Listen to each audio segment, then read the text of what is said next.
La Torah, les mitzvot et l'antidépresseur.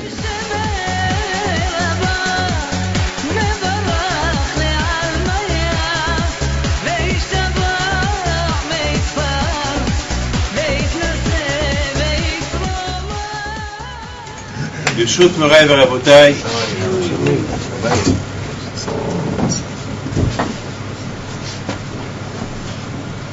Aujourd'hui, c'était la paracha de Shira, la paracha que mon père Alav Shalom il aimait beaucoup. Et beaucoup de fois, je me suis posé la question pourquoi il aimait cette paracha, et tellement qu'il aimait cette paracha, quand je lui a donné deux événements. Un de mes frères, qui est né à la veille de Pessah, sa Brit Mila, c'était à Kehatem Souf. C'était chez Pessah, c'était le jour qu'on lit la Shira. Et le deuxième événement, Akadosh Baruch Hu, il a donné encore un enfant à mon père, Rabbi Yaakov, qu'il est né la paracha de Beshalach, la paracha de la Shira. Ça veut dire que quelque part, Akadosh Baruch Hu, il lui a dit tu aimes cette paracha, je te la donne. Il a donné deux enfants. Dans deux enfants, il est né à la paracha de Shira, l'autre, il a eu sa Brit Mila à la paracha de Shira. Mais qu'est-ce qu'il y a de spécial dans cette paracha? Si vous voyez un peu l'histoire de la paracha, vous allez voir que la paracha elle commence par un événement qu'Hachem, il endurcit le cœur de Paro. Ce Paro qu'il a reçu tant de coups, beaucoup de coups, et c'est ma côte. Chaque coup il est plus dur que l'autre. Et le plus grand coup, c'est Makat Vechorot. Lorsque les aînés, il n'y avait pas une maison égyptienne où il n'y avait pas un enfant mort. Imaginez-vous, Raboutaï, Paro lui-même, il était Bechor. Paro lui-même, il avait beaucoup de femmes. Paro lui-même, il avait beaucoup d'enfants. Et tous ces enfants qui sont Bechor, ils sont morts. Et voilà, Raboutaï, Paro lui-même, il va chez Moshe Rabbeinu, il embrasse les mains, il embrasse la tête, il embrasse peut-être même les pieds, il va se prosterner devant lui, Kapara, Nabibes, va-t'en, sors d'ici, va. Et Moshe Rabbeinu lui dit non, Hachem nous a dit de quitter l'Égypte le matin, pas la nuit. Et toute la nuit, Paro le pauvre, il court d'une maison à l'autre, il cherche Moshe, il le trouve. Et après Moshe se cache, il va ailleurs, et il le recherche. Et à la fin, Paro, il a accompagné les Juifs jusqu'au Gvoul, jusqu'à la frontière égyptienne. Il a dit, je t'en prie, priez pour moi. Il lui a même donné des sacrifices. Paro, qu'il était idolâtre, Paro qui ne croyait pas, Paro qui vénérait les animaux, lui-même il a donné des sacrifices, des animaux à Moshe. Il a dit Moshe, voilà, je t'en prie, voilà, fais du sacrifice pour moi, prie pour moi. Alors je ne comprends pas pourquoi que je sois rouge. Il a endurci le cœur de Paro, je ne comprends pas. A priori, Paro il a fait une teshuva. A priori, Paro il a fait une teshuva. Écoutez, quelqu'un qui fait une teshuva, c'est pas la peine de le frapper encore. De toutes les parts, Hachem, tu veux qu'on frappe Paro, frappe-le. C'est parce que ce que tu lui as donné en Égypte, ajoute-lui encore des coups. Mais pourquoi endurcir son cœur pour qu'il court, pour qu'il va derrière les Israël, les Hamas, pour les rapatrier encore en Égypte? Je ne comprends pas. Et vous, entre vous et moi, est-ce que après tous les coups que Paro il a reçu d'Hachem, est-ce qu'il y a une idée de dire qu'il va aller rapatrier encore les Juifs? C'est pas logique. Mais, parce qu'Hachem, il a endurci son cœur, c'est devenu logique. Alors, puisque Hachem, il a endurci son cœur, et c'est devenu logique que Paro, il va, Zama, rapatrier les Juifs, alors on a la question, pourquoi Hachem, il fait ça? Hachem, tu veux le punir? Punis-le en Égypte. C'est pas assez ce que tu l'as donné. Encore. Mais pourquoi que Paro, pourquoi Hachem il fait que Paro, il laisse les Juifs quitter l'Égypte, pour qu'après Paro, pour que Hachem après va endurcir son cœur, pour aller derrière lui, ça et les rapatrier. Parce que du côté de Paro, c'est pas possible. Du côté de Paro, il a assez reçu comme coup pour aller rapatrier les Juifs. Du côté de Paro, c'est pas logique. Même du côté de tout ce gouvernement, de tous les Égyptiens, ça y est, bon débarras.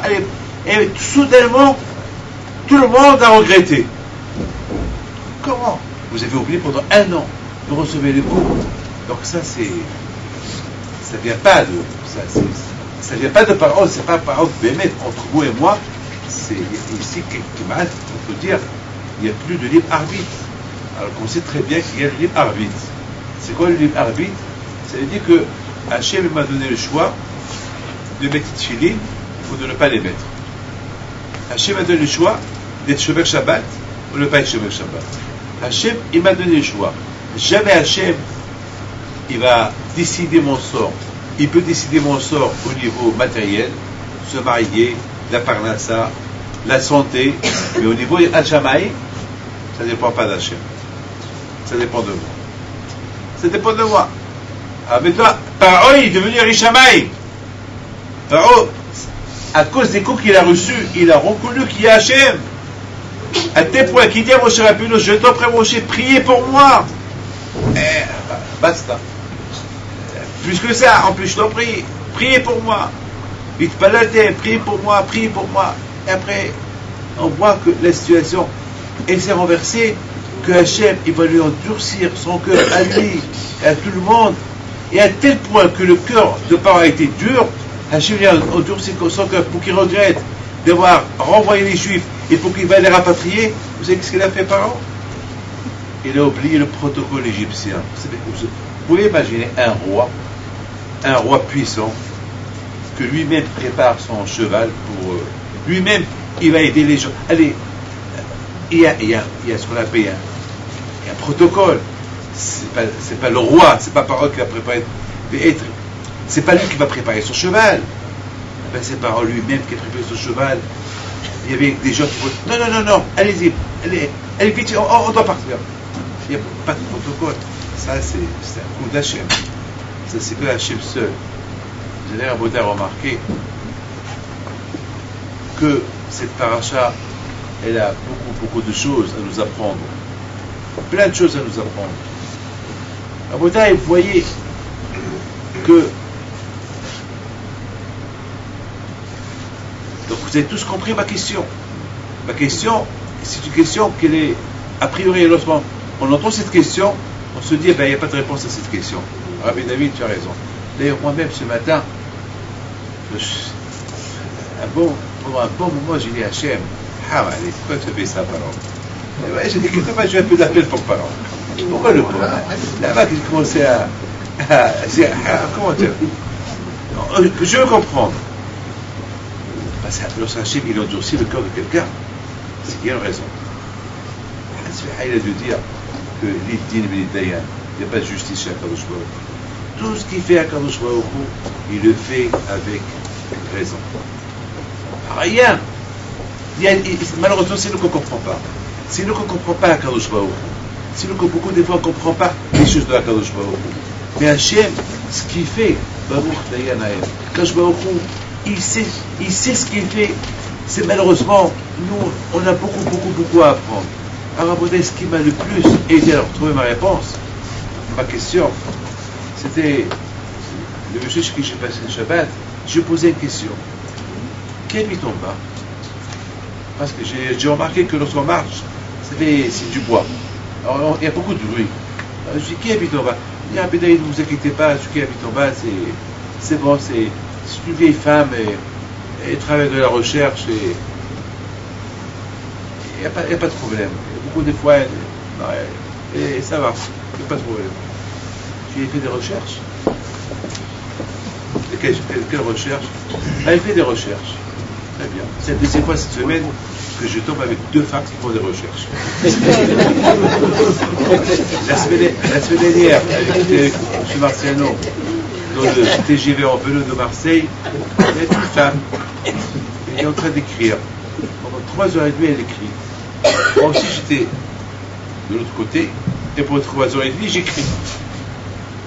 Chacun, on arrive à Paris, et j'ai remarqué que tout le temps, elle me regarde. Bon, j'ai dit, elle regarde, j'ai dit, bon, et ça regardait. Ben, je me suis dit, peut-être il est juif, peut-être il me connaît, peut-être... Bon, je me suis dit, peut-être il y a que des choses. Bon. Et à un moment donné, lorsqu'on arrive, elle vient vers moi, elle me dit, je suis une chercheuse, je fais de la recherche. Elle me dit, vous aussi, vous faites de la recherche? Je dis, oui. C'est la recherche qu'on fait. Comprendre la Torah, c'est la recherche. Vous voyez que la Torah, elle est facile. C'est pour comprendre un façon. Adonai, ose les amoïtés. Quand je compris Adonai, la Torah qui s'appelle ose. Pour comprendre la Torah, il faut faire des recherches. Il faut comprendre. Et pourquoi Rachid a dit ça? Et pourquoi le Tosfot dit ça? Et pourquoi Hachim a fait ça? Et pourquoi cette lettre elle est là? Et pourquoi ça c'est ici? Il faut comprendre. Elle-même elle me dit, je pense que les recherches qu'on fait sont plus importantes que les miennes, que les siennes. Je n'ai pas répondu. Je dis, madame, je ne sais pas ce que les recherches que vous faites. Moi, je sais les choses. J'ai étudié la Torah. Je vais la comprendre. Je dis, oui, ça se voit. Ça se voit. On voit, ça se voit, ça se voit. Lorsqu'ils veulent voir, ils voient. Ça se voit. Et alors, je posais la question, c'est quoi ça se voit? Il dit, ben, ça se voit sur votre visage que c'est important ce que vous faites. C'est ce que vous faites, ce qu'on recherche, c'est important. Ben oui, c'est la Torah. Quant à la femme de ce matin, elle aussi a fait des recherches. Moi, elle avoue une chose. Alors, un jour, on va à la Baït, monsieur qui m'a hébergé sur Shabbat, il a posé la question, il dit, madame, quelle recherche vous faites? Il dit, ben, je fais des recherches sur des enfants, des juifs sauvés en Afrique. Alors, il lui dit, pourquoi vous ne partez pas en Israël ou... Vous êtes juif, vous avez un nom juif. Il lui dit, ben, vous ne pouvez pas comprendre. Alors, il lui dit, c'est quoi? Je ne peux pas comprendre. Non, vous ne pouvez pas comprendre. Moi, je ne suis pas croyante. Je suis dans mon monde, de ma recherche. Donc, on va à la Baït, il a arrêté la conversation, il a compris. Alors moi, je lui ai dit, dommage que ce n'était pas moi qui étais à côté d'elle. Je lui ai demandé une seule question. Tu fais des recherches. Est-ce que tu te cherches? C'est comme quelqu'un, deux personnes qui cherchent. Ils sont dans une maison, on a déplacé les clés de la voiture, et les deux, ils cherchent les clés. Un, il cherche ses clés, et l'autre, il cherche les clés de son copain. C'est pas logique. Donc si tu n'as pas vu tes clés, cherche les clés. Qu'est-ce que tu es en train de chercher les clés de l'autre? L'autre il les cherche aussi. L'autre il cherche ses clés et toi tu l'aides à trouver ses clés. Et tes clés à toi. Il y a des gens qui font des recherches sur les autres, ils s'oublient. Ils s'oublient. Mais avant de faire des recherches sur un autre, faites des recherches sur toi-même, ton identité, qu'est-ce que tu es, qu'est-ce que Hachim veut de toi. Tu es juif, c'est quoi être juif? Tu fais des recherches, c'est bien, tu peux faire des recherches, mais ça ne gêne pas de faire des recherches sur ton identité, qui tu es, où tu es. Vous savez, Rabotai, chacun de nous, il doit savoir une chose, que cette paracha de Béchala, elle commence par un pasouk Vaï Bishalah Paro et Ta'am. Paro, il a envoyé, lorsque Paro, il a renvoyé les Juifs. Déjà, Paro, ils se sont déjà dégagés. Vaï. Déjà, il a commencé à souffrir. Une souffrance de Paro. Il commence déjà à regretter. Mais Paro, qu'est-ce que tu es en train de regretter? Tu as reçu tant de coups des Juifs, de la Kadosh Baruch Hu. Pourquoi tu regrettes?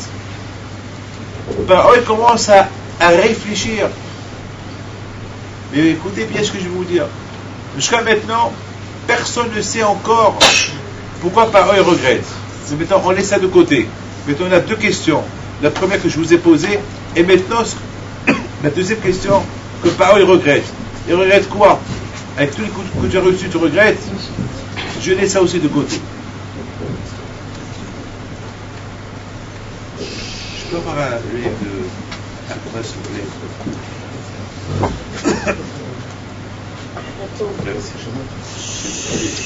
Alors écoutez, regardez, c'est un pinceau.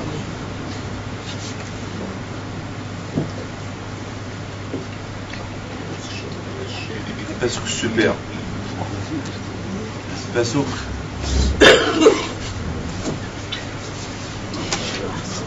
Voilà.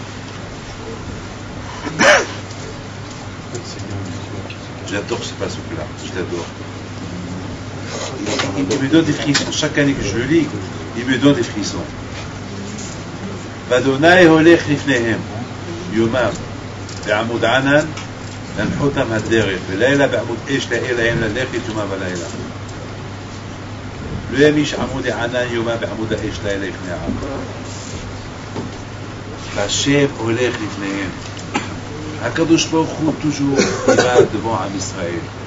Hashem holech lifnehem. Le Am Israël ils ont les mounans HaKadosh Baruch Hu, HaKadosh Baruch Hu il va devant eux, il les protège. Et devant eux, et derrière eux, il les protège, il les enserre. Il les enserre.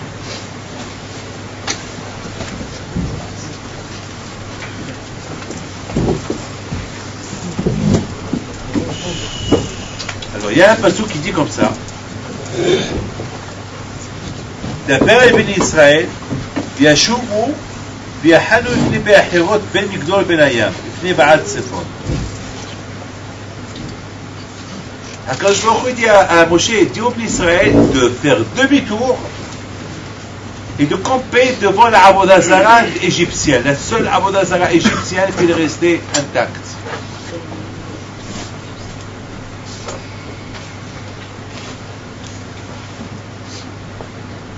Cette Avodah Zara, le bon Dieu ne l'a pas détruit. Il s'appelle Baal Safon. Il ne l'a pas détruit. Pourquoi il ne l'a pas détruit? Eh bien, pour que Baal croit que cette Avodah Zara, elle est encore puissante. Qu'elle ne peut pas être détruite.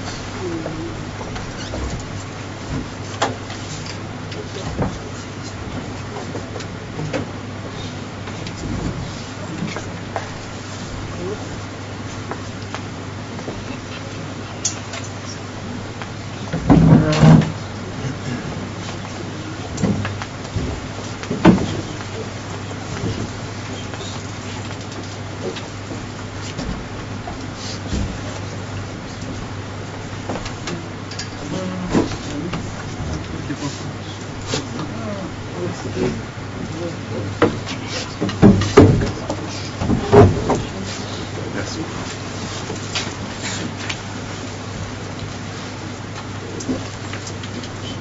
Vous savez qu'on n'a pas le droit de donner un rendez-vous à quelqu'un devant l'Avodah Zara.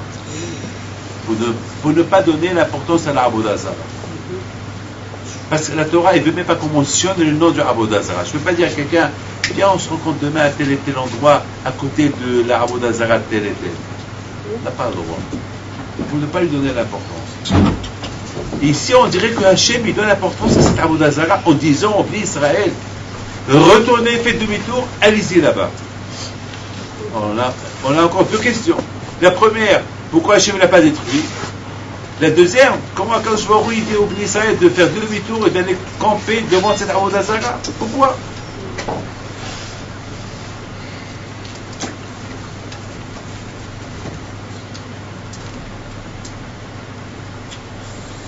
Alors, on a plein de questions. Pourquoi Akadosh Baruch Hu a enlevé le libre arbitre à Paro? Pourquoi le pauvre Paro, il a endurci son cœur? Alors que Paro le Miskin était prêt, il a envoyé les Juifs, ça a été trop mettant, il va passer la nuit tranquille, il est content, et Akadosh Baruch Hu vient, il lui a endurci son cœur pour qu'il court des bébés d'Israël, et tellement qu'il a endurci son cœur jusqu'à que Paro est devenu fou. Comment il est devenu fou? À tel point que Paro, il a lui-même, il a oublié le protocole, lui-même, il a préparé son cheval pour aller côté d'Israël, et tout le monde, c'est pas possible, c'est pas logique, c'est pas possible. Alors qu'est-ce que tu veux Hachem? Tu veux le punir, punis-le là-bas. Pourquoi tu veux qu'il coûte? Pourquoi tu veux qu'il quitte l'Égypte? Mais tout ce que je suis en train de vous dire, il est lié avec ce que je vais vous dire maintenant. Pourquoi des fois on croit qu'on est bien? Pourquoi des fois on croit qu'on est bien? On est religieux, on aime beaucoup Akadosh Baruch Hu, des croyances. Aucun ici ne peut me dire, aucun ne peut avoir une certitude jusqu'à combien il peut aimer Akadosh Baruch Hu. Parce que l'amour d'Akadosh Baruch Hu, Ve'ahavta et Hashem Elokecha, c'est un amour qui doit être un amour sans condition. Comme on aime nos enfants sans condition, et on est prêt à donner notre vie pour nos enfants, eh bien, lorsqu'il s'agit de Akadosh Baruch Hu, ça doit être encore un peu plus. Aimer Akadosh Baruch Hu sans condition. Aimer Akadosh Baruch Hu sans condition. Et l'aimer, vraiment l'aimer.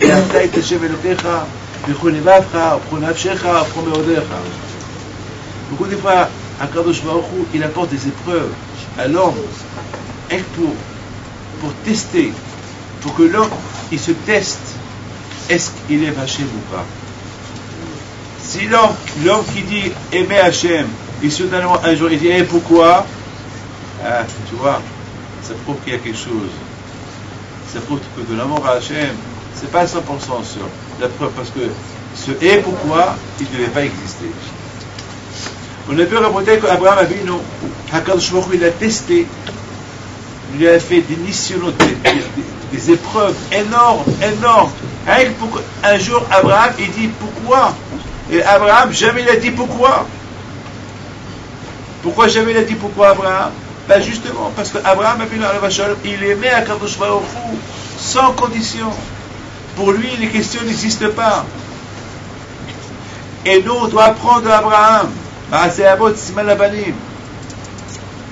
Et c'est important. Vous savez, croyez, mes amis, si Amissa, ils ont dit, Amin ou Bachem ou Sharab, vous croyez que c'est comme ça, ça s'est fait comme ça. Et la Torah dit que Hachem, que les Bnei Israël, ils ont eu l'aïmouna, et en Hachem et en Moshe. Vous croyez que c'est les Bnei Israël, ils sont arrivés à cette immouna, cette conviction d'aimer Akadosh Baruch Hu comme ça, et surtout croire en Moshe Rabbeinu comme ça. Bien sûr, c'est des choses qu'ils ont vu, c'est un travail. Mais mes amis, je voudrais vous dire une chose. Pourquoi on est un peu comme ci, comme ça? Pourquoi un jour on est bien, et pourquoi un jour on n'est pas bien? Pourquoi un jour on est très croyant, et pourquoi un jour on n'est pas trop croyant? Pourquoi? Et je me disais de poser cette question-là. Pourquoi un jour on est comme ça, et un jour on est comme ça? On peut même avoir une barbe blanche, et avoir les péotes, et étudier la Torah nuit et jour, et on peut arriver à avoir des faiblesses. Toutes ces faiblesses, c'est bien. Il n'y a pas que chez nous, mais chez tout le monde. C'est pas vrai que il doit y avoir une raison. Vous savez pourquoi? Parce qu'on ne va pas jusqu'au bout. Si on aime Hachem jusqu'au bout, on ne va pas avoir des faiblesses. Tout notre problème à nous, c'est pas qu'on fait les choses à moitié. On fait une mitzvah, on la commence, on la termine, on la finit pas. Ou bien on fait une mitzvah sans connaître les halachot qui sont liées à ces mitzvahs, donc on ne la fait pas bien. Vous croyez que chaque mitzvah qu'on fait, on fait des mitzvot, mais est-ce qu'on les fait jusqu'au bout? Est-ce qu'on les termine? Est-ce qu'on sait comment les faire? Est-ce qu'on connaît la halachot, comment les faire? Parce qu'il y a des compositions, il y a des halachot, il y a des lois, comment cette mitzvah-là tu dois faire. Moi, je découvre, je ne dois pas redonner, je découvre des halachot, je découvre. Ça veut dire que si j'ai cru que je connaissais, voilà, je découvre que je ne connais pas, et j'apprends. Et encore, je découvre, et on découvre. Que ce soit les halachot de Torahim, les lois concernant les insectes qui sont dans les légumes, dans le poisson, dans ma mâche, c'est des choses que malheureusement, il y a des choses qu'on découvre. Avant, personne ne pouvait imaginer qu'il y avait des tolaïm, des insectes dans le poisson. Comment on ne pouvait pas imaginer? Et total, aujourd'hui, on découvre qu'il y a plein. Il y a certains poissons où il y a des insectes. Vous savez, mes amis, que c'est ça le problème. Vous savez, Rabotai, par exemple, beaucoup de fois, on ne fait pas attention. Bien sûr, le lait qui n'est pas chameau. Le lait qui n'est pas chameau, c'est rien du tout. Aujourd'hui, il y a beaucoup de rabbins qui disent, le lait qui n'est pas chameau, c'est rien. Mais il y a de ceux qui disent, non, il faut boire halab Israël. Alors d'autres, ils vont dire, mais le lait d'aujourd'hui, c'est à 100% lait de la vache. Il n'est pas mélangé. C'est vrai, ils ont raison. Mais quand même, les Fiqh Hachamim, ils ont instauré un halakha, il faut boire le lait Israël, halab Israël, même que ce lait-là, il est kasher, mais il n'est pas halab Israël. C'est tout. Et le fait que je bois, que quelqu'un boit ce lait qui n'est pas halal Israël, ça peut affecter sa émouna. Et pourtant, il n'y a rien dedans. C'est vrai, tu as raison, il n'y a rien dedans. C'est du lait qui est kasher à 100%, mais il n'est pas chameau. C'est tout. Ne te pose pas de question. Il n'est pas chameau. C'est tout. C'est tout. Il n'est pas, mais ça veut dire, je ne dis pas qu'il n'est pas kasher, il est kasher. C'est celui qui veut le boire, il boit, il fait ce qu'il veut. Mais il n'est pas chameau. Ça veut dire ça peut provoquer ça peut se provoquer. Moi, c'est pas moi qui dis c'est à la fin, c'est Hachamim. Moi, je suis avec un qui écoute les lois de Hachamim. Maintenant, c'est Hachamim, ils sont basés du Zohar à Kadosh à la Shalom. Mais, encore je répète, que ceux qui boivent le lait qui n'est pas chameau, ça ne veut pas dire qu'ils boivent du lait qui n'est pas kasher. Il est kasher. Mettez ça dans la tête. Moshe Feinstein à la Shalom, de ce petit Grot Moshe, de ce sac halakha, il a dit, bon, pour les Américains, en Amérique, il a donné sur les terres, le lait qu'il a, c'est-à-dire que c'est des gdolim qui doivent. Mais toi, ils ont demandé à Moshe Feinstein, et toi, tu vas boire de ce lait? Il a dit, pour moi, non. Voilà, il a dit, pour moi, non. Il a dit, et l'halakha, il est comme ça, mais celui qui veut faire attention, qui fait attention. Alors, Rabotai, je répète qu'il faut savoir une chose, que tout notre problème, c'est qu'on va pas jusqu'au bout. Par exemple, ce matin, j'ai donné un cours ce matin sur les tefilines. J'ai donné un cours sur les tefilines. Et il y a Ben Ishai qui dit que le matin, lorsqu'on fait la prière, il ne faut pas oublier que la prière du matin, c'est là où la personne elle est en contact direct avec Akadosh Baruch Hu. Et pendant la prière, l'homme il va arriver à devenir la maison de Akadosh Baruch Hu. Enfin, j'explique le Ben Ishai. C'est que le Ben Ishai ne dit pas ce que je dis, mais j'essaie de l'expliquer parce que le Ben Ishai c'est de la Kabbalah. Donc j'essaie d'expliquer qu'est-ce qu'il veut. Donc en expliquant ce qu'il veut dire, je suis en train de vous donner une image. La Torah dit par exemple que Noam Israël, Hachem il veut résider en nous. Hachem, sa résidence, c'est vous, chacun de vous. Alors, puisque Hachem, vous êtes sa résidence, alors il faut, vous savez, la résidence, il faut qu'il y ait là-bas un confort, ou pas. On invite Hachem à être chez nous, il faut qu'il y ait un confort. Ah, maintenant, vous allez aller à Dieu dans un hôtel. Qu'est-ce que vous avez trouvé dans un hôtel? Une chambre, un lit, une table, des chaises et la lumière. C'est les choses qui sont importantes déjà. Un lit. Un hôtel sans lit, c'est pas un lit, c'est pas un hôtel. Et une table, des chaises, il faut un peu de lumière. C'est pas de lumière, c'est pas. Donc Ben Ishai explique, il dit qu'un homme, lorsqu'il fait sa prière le matin, et lorsqu'il met tefilin le matin, il commence à faire sa prière, il faut qu'il sache qu'il est devant Akadosh Baruch Hu. Il faut qu'il sache que ses prières de Arvit jusqu'à la fin de Shahrit, c'est des étapes, il passe des étapes. Alors moi j'ai expliqué c'est quoi ces étapes. Les étapes c'est pour qu'un homme il soit une maison pour Akadosh Baruch Hu, alors il faut qu'il y a un peu de confort. Il faut qu'il y ait une tête, il faut qu'il y ait un lit, il faut qu'il y ait la lumière, il faut qu'il y ait des chaises, une table, il faut qu'il s'assoie, il faut qu'il y ait des étapes, il faut qu'il y ait... C'est la raison pourquoi on approche, on commence par le début de la prière, on arrive vers la prière la plus importante, c'est quoi? C'est la Hamida. Là, Hachem, c'est Vadaï Tifta. Là, on est devant Akadosh Baruch Hu. Là, Akadosh Baruch Hu, là, Akadosh Baruch Hu, il rentre dans la personne. Et Asuni Mishkan, et Shachati Betocha. Regardez, comment vous croyez que c'est facile, mes amis, d'être une maison, une résidence pour Akadosh Baruch Hu? Moi, David Pinto, je vais être résidence pour Akadosh Baruch Hu. Vous croyez que c'est facile? Mais pour que je suis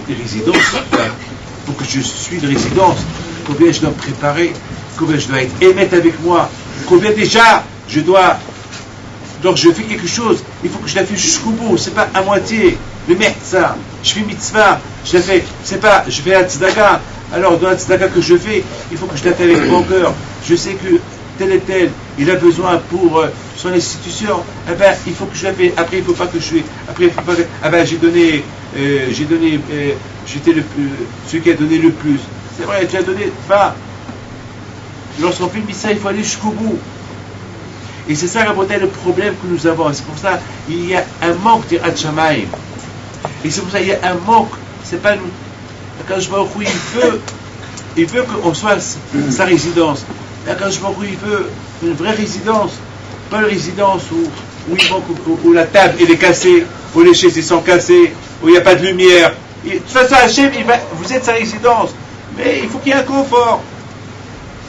Ve'asuli Mishkan, ve'asuli Mishkan, ve'shachati betocham. Il faut qu'il y ait un confort pour Akadosh Baruch Hu, pour qu'on puisse bien l'accueillir chez nous, dans notre corps. Comment ces tzaddikim, ils sont arrivés à être tzaddikim? Comment Rabbi Haïm doit aller à Shalom? Mais comment? Je raconte une histoire. C'est l'une des plus belles histoires que j'ai vues la semaine dernière. Mais je ne peux pas dire ni non, ni rien du tout, parce que c'est une histoire qui s'est passée la semaine dernière. Il y a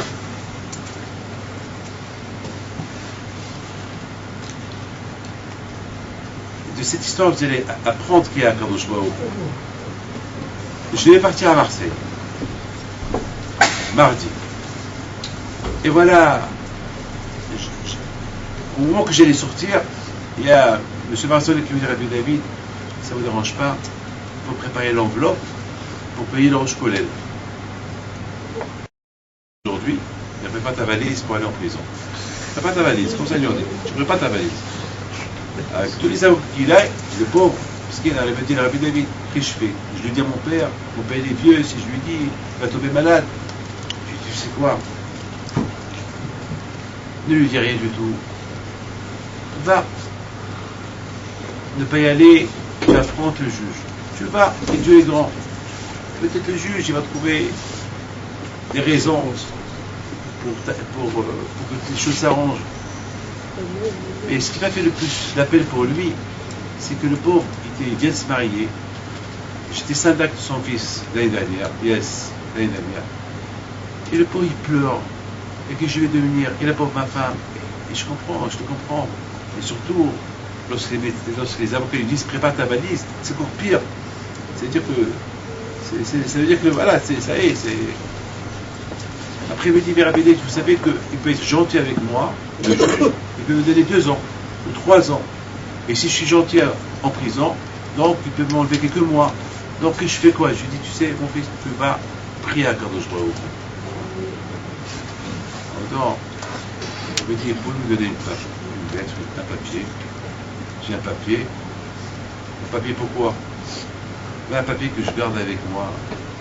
Je le prends avec moi, le bracha. Et je le regarde. Et je vois les monas qu'il a. C'est ce qu'il me dit. J'ai un sentiment qu'aujourd'hui, je vais retourner chez moi. Je dis, tu n'as pas besoin de mon papier. Voilà. Non, il me dit, mais ce papier, il va me donner encore un peu plus de monas. Bon. mec, hein. J'ai fait photocopier de ce papier lorsque j'ai dit, celui-là il a les Emouna, et moi j'ai la Emouna. Alors qu'est-ce que je vais écrire? Lui dit qu'il va quitter aujourd'hui. Si après lui il voulait que je lui dise qu'est-ce que j'ai écrit. Alors si j'écris rien du tout, je risque d'être le monsieur coupable, il va l'affaiblir de sa émona. Alors je suis rentré dans son jeu. C'était quoi son jeu? Son jeu, qu'il a le sentiment qu'il va partir, qu'aujourd'hui il va voir le juge, au lieu de 7 ans, 2 ans, 3 ans, 1, il va sortir, il va revoir son père, et c'est même pas la peine qu'il avait été son vieux père. Alors je lui dis, plutôt qu'aujourd'hui, ton jugement sera bien favorable, et que tu quittes aujourd'hui le juge et tu rentres chez toi. Il me dit, ah, ça ce que j'ai. Mais c'est pas tout le monde qui a cette émona. C'est une émona. C'est un travail. Moi j'ai pas ce monsieur m'a dépassé. Comme ce soir, alors je fais l'Abdallah, il y a un jeune, un garçon de 18 ans, je veux le bracha. Mais je ne veux pas une bracha pour l'argent, je ne veux pas une bracha pour la santé, je veux une bracha que mes parents font des chevaux. Ah, je l'ai pris, j'ai embrassé sa tête. Ça, c'est au 17e, de voir un garçon qui parle, et il veut que ses parents fassent des chevaux. J'avais des larmes aux yeux. J'ai cru qu'il va me demander de l'argent, une bracha, voilà ce qu'il me demande. Et je vois celui-là aussi, qu'il a écrit. Alors je lui dis, mon fils, voilà ce que j'ai écrit. Vers 4 heures, Marciano, il vient, il me dit, Rabbi David, j'ai une bonne nouvelle. Tiens, je prends le téléphone, c'est une émission en personne, qui me dit, Rabbi David, Baruch Hashem, j'ai que 2 ans de sursis. 2 ans de sursis, ça veut dire pas de prison. Sursis, ça veut dire que si tu refais, tu rentres en prison 2 ans. J'ai dit, comment tu as fait? C'est moi qui me dit, comment tu as fait? Je dis, comment j'ai fait? Eh ben, je suis parti avec l'Emouna que, Ezat Hashem, je vais être acquitté aujourd'hui. Ah, donc, qui a fait? Qui a le miracle? Il est venu de qui? De moi ou de lui? Ben, le miracle, il est venu de lui. Parce que moi, j'ai rien. Parce que de toute façon, moi, j'ai écrit. Je ne me suis pas. Comment dirais-je? Je ne me suis pas investi sur lui. J'ai écrit pour lui faire plaisir. J'ai écrit pour renforcer sa émona. Mais lui, il a eu cette émona. Voilà. Ça, c'est ce qu'on appelle aller jusqu'au bout. Celui qui va jusqu'au bout, il réussit. Aller jusqu'au bout. Faire une mitzvah, la faire jusqu'au bout. C'est pas, je m'excuse, c'est pas, je touche pas les femmes et je regarde les femmes. Oh, je gagne toi. C'est pas, je vois pas ça, mais je fais ça. C'est par exemple, il y a des femmes qui respectent Nida, mais lorsqu'il y a un mariage, lorsqu'il y a le bar mitzvah, ils vont danser avec tout le monde. Alors c'est quoi? C'est pas jusqu'au bout. Et ça peut affaiblir la émouna. Ça peut affaiblir l'avodat Hashem, le service d'Hashem. Et beaucoup des fois, on ne sait pas. Beaucoup des fois, on ne sait pas. C'est quoi? Dans quelle étape, dans quel madriga, dans quel niveau de croyance, de émouna, on ne sait pas. On ne sait pas. Tout ce qu'on sait, c'est que tu commences une mitzvah, fais-la, va jusqu'au bout. Et c'est pas la faire jusqu'au bout, c'est pas un jour tu l'as fait, un jour tu la fais pas. Alors si tu l'as fait, il faut aller jusqu'au bout. Mes amis, écoutez bien ce que je vais vous dire. On a posé plein de questions, oui ou pas? Plein de questions. Plein de questions. Écoutez ce que je vais vous dire là. Hachem dit au Am Israël de retourner et de camper devant la Avodah Zarah égyptienne, que Hachem il a épargné de toute la Avodah Zarah qu'il y a eu, celle-là, elle est restée intacte. Israël, ils n'ont pas compris ce qu'il veut Hachem depuis, ils ont écouté Hachem. C'est lui, le Balabait. Hachem, il veut qu'on campe là-bas, on campe là-bas. Paro, il entend que les Israël, ils ont campé à côté de cette Avodah Zara. Entre-temps, les Juifs, ils ont fait demi-tour, ils sont partis vers la mer. Non, pardon, ils ont continué tout droit vers la mer. C'est écrit dans la Torah, au Paro écrive. Et Paro, il approche. On a 1000 questions qu'on a posées tout à l'heure. Pas 1000, sur ces 4-5 questions, il y a encore des 1000 questions. Regardez maintenant, on va jouer sur les mots de la Torah. C'est écrit, au Paro écrive. Et Paro, il a approché. Il dit, à la Tourim, il dit, pas. Paro, il a approché. Est-ce qu'il dit, à la Tourim? Vous voulez savoir? Ben, je vous dis pas. Il dit, à la Tourim, une phrase extraordinaire. Il dit, au Paro écrive, Paro, il a campé à côté de sa Avodah Zara de Ba'at Sefon. Et il a fait des sacrifices. Écrive la chambre Korbanot. Il a sacrifié des sacrifices. Moi, t'as plutôt, j'ai dit, par la Tourim, tu es super. Comment? Par haut. Qu'il a fait une grande teshuva. Comment par haut? Qu'il a vu la main d'Hachem. Comment par haut? Qu'il a vu tous ses enfants morts. Il n'y avait pas de maison, il n'y avait pas un mort. Par que lui, il suppliait Moshe Rabbeinu, Kapara, la Bible, pas d'ici. Comment ce Paro, il fait encore la Avodah Zara? Encore, il sacrifie des sacrifices à l'idolâtrie. Alors c'est plus. Moi j'ai cru que Paro, il a fait Teshuvah. Ça veut dire, Paro n'a pas été jusqu'au bout de la chose. Sa émouna en Dieu était encore avec un point d'interrogation. C'est vrai, il croit en Dieu. Il embrasse les mains de Moshe Rabbeinu. Pour lui, Hachem, c'est Hachem. Mais Hachem, c'est Hachem.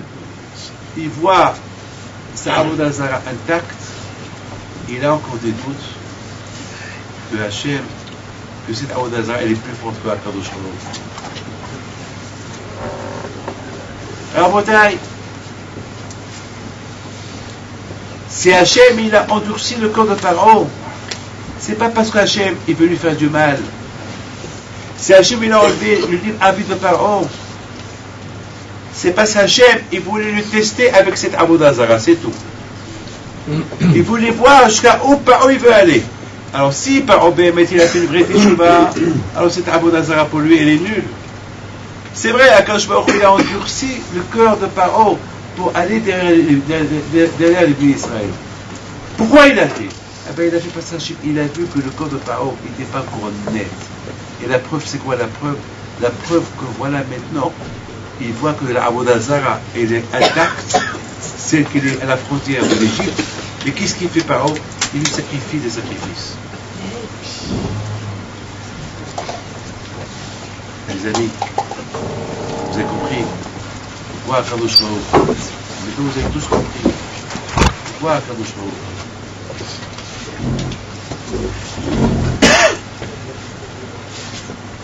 Hu il est endurci.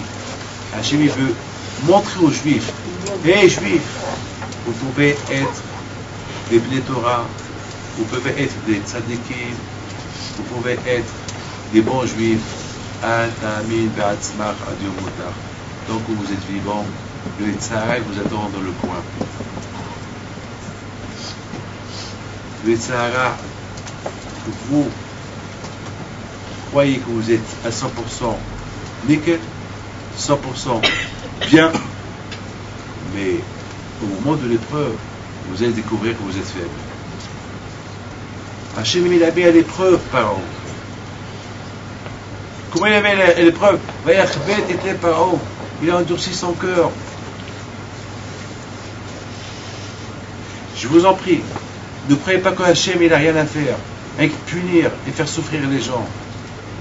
Si Hachem, il a fait souffrir, si Hachem, il a encore donné un coup à Paro, parce que Paro, lorsque les Juifs, ils ont quitté l'Égypte, Paro, il a dit, bon débarras. Bon débarras. Allez, maintenant on va vivre tranquillement. Mais dans sa tête, la teshuva était pas honnête. Il n'était pas honnête avec soi-même. Si vraiment il aurait fait une vraie teshuva, peut-être à Koshba au cours, il n'aurait pas puni. Si Hachem voulait punir, il aurait puni en Égypte. Et si Hachem, il a endurci le corps de Paro, c'est parce que Paro n'était pas net. Il n'était pas net. C'est important à la bataille que Hachem, c'est ce qui est écrit dans la Passouk, Hachem dit à Moshe Rabbeinu, Moshe, avec tout ce que tu as vu, tout ce que les Égyptiens ils ont vu, et tout ce qu'ils ont dit, etc., ils ne sont pas encore convaincus à 100% que c'est moi Hachem. Ils ont encore la émouna que peut-être, tiens, je vais tester avec cette Avodah Zarah que j'ai pas trouvé. Je vais voir, est-ce qu'ils vont lui faire, est-ce qu'ils vont la sacrifier, ils vont faire des offrandes pour elle. On va voir. Allez, moi, 100% Moshe a dit, Hachem, quelle abasta, encore Paro qui va. Pourquoi tu vas nous sauver avec Odeh? Nous, on va souffrir encore, les Juifs vont avoir peur. Je lui dis non, Moshe, tu ne comprends pas. Si Paro il n'est pas convaincu, les Juifs aussi ne sont pas convaincus que moi je suis Hachem. C'est parce que le fait que les Juifs ils vont voir cette Avodah Zarah là qu'elle est là, qu'elle n'est pas tombée, ils vont partir recevoir la Torah avec l'idée que la Avodah Zarah égyptienne elle est encore forte. Non, mon cher. Et en plus, Paro, maintenant qu'il a entendu qu'il est encore intact, donc déjà, moi, Hachem, il m'a mis de côté. Alors, il faut que j'endurcisse son cœur. Il faut qu'il reçoive un coup d'année. Il faut qu'on s'y vide. Oh, Mitzrayim, c'est là, mes amis, que les Juifs sont arrivés à Bayamil au Bachem Shah. C'est-à-dire que jusqu'à maintenant, ça flottait encore. Elle flotte. Et pourtant, le prophète il dit pour Amar Hashem, Zachati la Chesed Eoraïr, Avat Klolotaïr, Lertech Hareb Midvaï Valesazaloa, Kedosh Israël, même que le prophète il dit, ah Hashem il est super content des Israël qu'ils ont quitté l'Égypte sans préparer ni provision, ni rien du tout, ils sont partis. Vous avez vu la paracha de ce matin, la paracha de la manne. Ils ont mangé la galette jusqu'à Yud Aleph, jusqu'à Aleph Iyar. Jusqu'à le 21 Iyar, ils ont mangé les Shiraïm, les restants. Ils ont mangé que de la galette. La galette pendant presque un mois. Un peu plus d'un mois que de la galette. La galette. Et jamais ils ont respecté. Ils n'ont rien dit. Mais tout ça, pourquoi? La vraie Mouna, est devenue le 7e jour. Lorsqu'ils ont vu qu'avec Hachem on ne joue pas. Hachem, il sait qui est convaincu, qui n'est pas convaincu. Qui va jusqu'au bout, qui ne va pas jusqu'au bout. Celui qui va jusqu'au bout, il a la crainte d'Hachem, il a l'émouna à 100%. Celui qui ne va pas jusqu'au bout, alors sa émouna, elle flotte. Comme ci, comme ça. Sa émouna, elle flotte. Comparons, parce qu'il n'a pas été jusqu'au bout. Alors vous allez me poser la question, c'est quoi jusqu'au bout? Qu'est-ce que Paro pouvait faire jusqu'au bout? Quoi? C'est quoi la réponse? Ah ben, il aurait dû se convertir. Comme Erev-Rav. C'est écrit, Vegam Erev-Rav à la Emaï. C'est écrit que même beaucoup d'égoïmes sont montés, sont partis. Alors pourquoi Paro n'était pas parmi eux? Si Bémet Paro est convaincu que c'est Hachem, allez, Paro, allez, va-toi, va avec eux. Va avec eux. Va recevoir la Torah pour ainsi. Non. Convaincu sans être convaincu. Comme ci, comme ça. Je voudrais, mes amis, vous dire, vous savez, j'ai oublié de vous dire que le mardi matin, moi, quand je vois qu'il est super, je m'apprête pour sortir en appelant quelqu'un qui me dépose l'argent que j'avais besoin, je ne sais pas trop. J'appelle un autre, je dis à Marcelo, qu'il attend jusqu'à jusqu'à son retour d'Israël. Là, je ne peux pas. Demain, je donne à quelqu'un. Je sors de mon bureau et un juif vise mal. C'était pas prévu de venir. Il dit, Rabbi David, c'était pas prévu que je vienne. Et simplement, je voulais une petite braque. Je vous apporte c'est une enveloppe. Je dis, est-ce qu'il y a ton? Et pourquoi vous dites ça? Je veux savoir. S'il n'y a pas de ton, je ne la veux pas. Ben ouvrez. Je l'ouvre. Il y avait ce que je devais donner au Rosh Chodesh. Comment vous voyez ça? Comment vous voyez ça? C'est ça la Emouna. La Emouna, ça veut dire que si tu crois en Hachem, il faut aller jusqu'au bout. Il faut aller jusqu'au bout. C'est pas, je vais. Il y a une femme qui vient chez moi. Elle me dit, ça c'est une femme. Un monsieur l'année dernière, un monsieur à Marseille, une soirée, il a acheté une menorah à 1000 euros. Alors, cette semaine, il vient me voir, j'étais à Marseille. Je lui dis, Rabbi David, ouais, je viens pour payer les 1000 euros de l'année dernière. Je dis, moi je ne veux pas, c'est pas moi qui s'occupe de ça, donnez à tel et tel. Je dis, non, je veux vous les donner en main propre. Je dis, écoute, mais c'est pas moi qui l'a. Je dis, ça y est, j'ai déjà dit au monsieur dehors qui me parle. Je dis, pourquoi vous me donnez à moi? Pourquoi pas à lui? Il dit, parce que l'année dernière, alors je l'ai acheté, je n'avais pas d'argent. Et pendant toute l'année, j'avais la peine que je ne pouvais pas payer. Et là, je sais que vous êtes là. Et hier, je me suis dit, j'ai appelé le Zichut de Rabbi Pinto. J'avais 2 euros dans ma poche. J'ai dit à Rabbi Pinto, j'ai la Emouna en Akadosh Baruch. Je veux que je gagne 1000 euros pour que je la paye. Ou 2000 comme ça.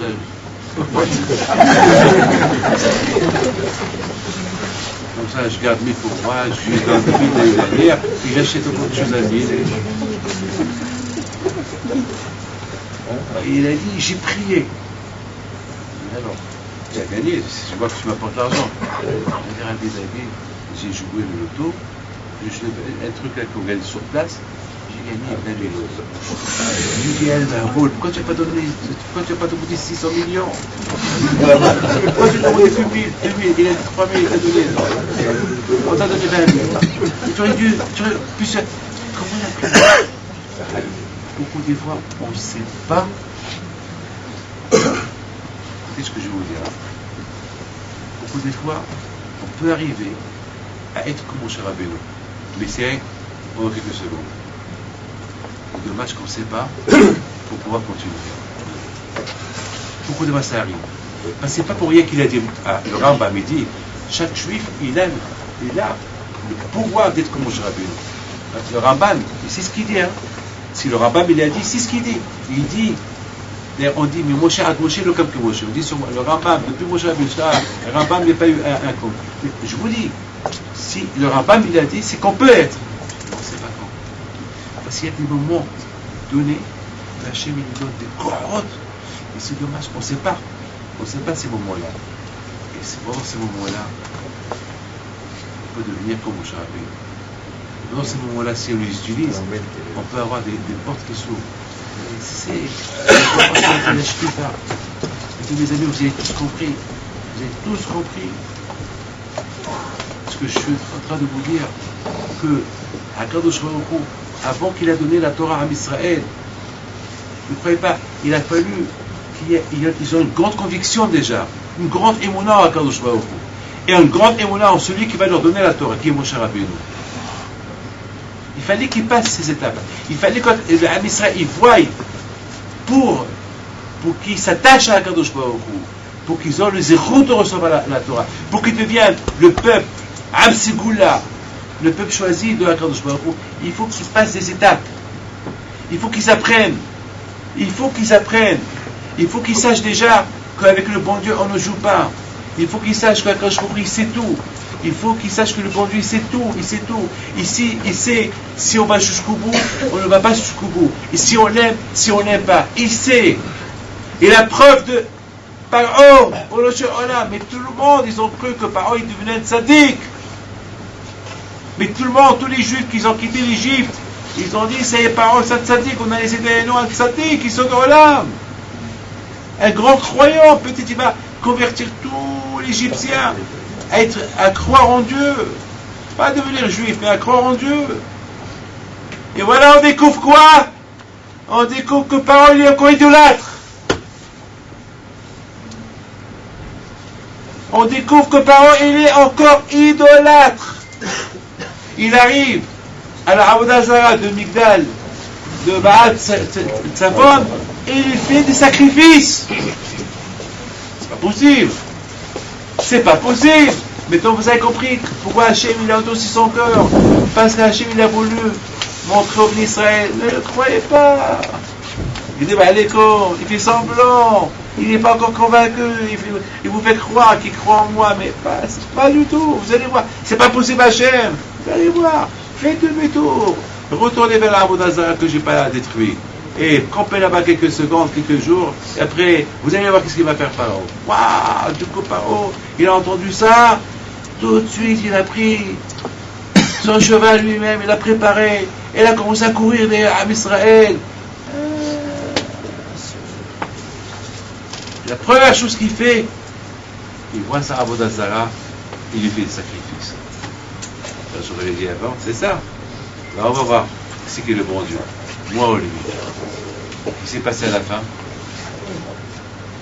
Paro, il arrive à dire à la fin, Mi kamucha ba'ile Hashem. C'est Paro qui l'a dit. Là, c'est Paro, vraiment, il a fait teshuva. Là, vraiment, Paro, il a fait une belle teshuva. Là, il a dit, il n'y a pas comme toi, Paro. Il n'y a pas comme toi, Paro. Il n'y a que toi, Paro. Là, Paro, il a pris conscience. Il a compris bien les choses. La bouteille, je voudrais terminer.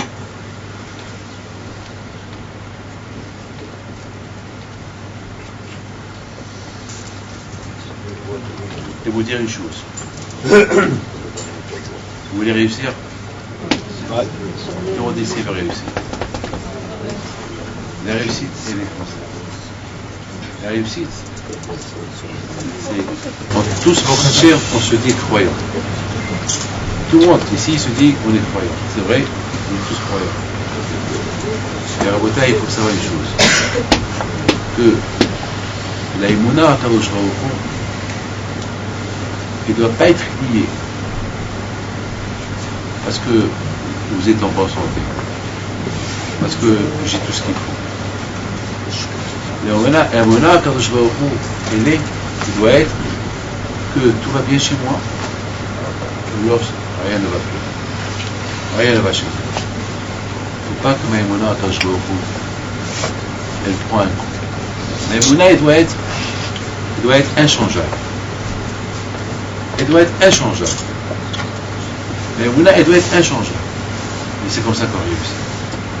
Alors, à Botaï, je vous souhaite à vous tous, étant donné que tout à l'heure, il a écouté le chemin, il a fait, bien sûr, c'est pas Shalom que je conteste ce qu'il fait, mais je suis heureux de ce qu'il fait.